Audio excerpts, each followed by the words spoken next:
प्रणाम भक्तों, एक बार प्रेम से बोलिए जय बाबा नीम करौली महाराज जी की। तो भक्तों, आपने थंबनेल में देख के जान ही लिया होगा कि नीम करौली बाबा और एक अमेरिकी इंजीनियर की एक रहस्यमयी कहानी लेकर मैं आपके सामने आज प्रस्तुत हुआ हूँ। भक्तों, कहते हैं कि जब श्रद्धा और अहंकार आमने सामने आते हैं ना, तो सत्य की शक्ति ही विजयी होती है। आज हम आपको एक ऐसी ही बाबा नीम करौली महाराज जी की रहस्यमयी कहानी के बारे में बताने जा रहे हैं, जिसने एक तर्कवादी अमेरिकी इंजीनियर की सोच ही बदल डाली। यह कहानी है चमत्कारी श्री हनुमान जी के अवतार संत नीम करौली बाबा जी की। एक अमेरिकी इंजीनियर जो इंजीनियर था पेशे से, बाबा नीम करौली जी के आश्रम आया और बाबा को बड़ी ध्यान से देखा। ये बात है लगभग 1970 के दशक की। इंजीनियर विज्ञान और तर्क में गहरी आस्था रखता था।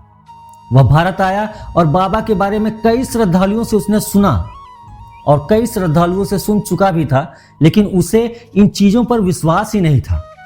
उसने तय किया कि वह बाबा को परखेगा, बाबा के बारे में जानेगा, बाबा की परीक्षा लेगा। अब उसकी सोच कैसी थी, आप ये सोच सकते हैं। वो किसी तरीके से आश्रम में पहुंचा, कैची धाम आश्रम में बाबा के पास पहुंचा, बाबा को देखा, एकटक देखता रह गया और उनके पास बैठ गया और मन ही मन सोचने लगा, अगर बाबा सच में सिद्ध पुरुष हैं तो वे मेरे मन की बात जान लेंगे।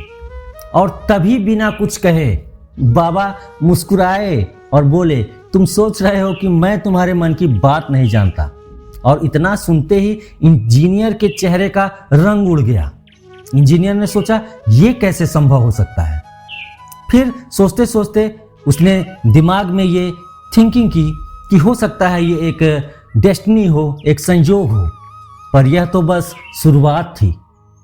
बाबा ने अचानक उसके बचपन की एक ऐसी घटना बताई, जिस घटना के बारे में उसने कभी किसी को नहीं बताया था, अपने देश में किसी को नहीं बताया था, भारत की बात तो करे ही क्या। उन्होंने विस्तार से बताया कि कैसे जब वह छोटा था उसने अपनी मां से एक गुप्त बात छुपाई थी। यह सुनते ही अमेरिकी इंजीनियर पूरी तरह अवाक रह गया, भौचक्का रह गया।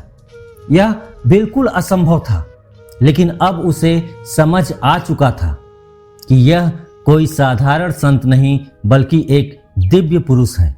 और वह बाबा के चरणों में गिर गया और बोला, बाबा जी मुझे क्षमा करिए, अब मुझे आपके चमत्कारों पर पूरा विश्वास है। उस दिन के बाद से वह बाबा का अनन्य भक्त बन गया और कैची धाम आश्रम निर्माण में भी उसने जो आर्थिक मदद होती है वो आर्थिक मदद भी की। और वो अक्सर उसके बाद कैची धाम आता रहा, जाता रहा और बाबा के बारे में विदेशों में भी उसने बाबा के बारे में लोगों को बताया, बाबा के फॉलोअर्स बनाए। भक्तों, नीम करौली बाबा ने हमेशा प्रेम, सेवा और भक्ति का संदेश दिया है। उनकी कृपा से असंभव भी संभव हो सकता है। अगर यह कहानी आपको पसंद आई तो इसे लाइक करें, शेयर करें और हमारे चैनल को सब्सक्राइब करें। तो बोलिए एक बार प्रेम से जय बाबा नीम करौली महाराज की।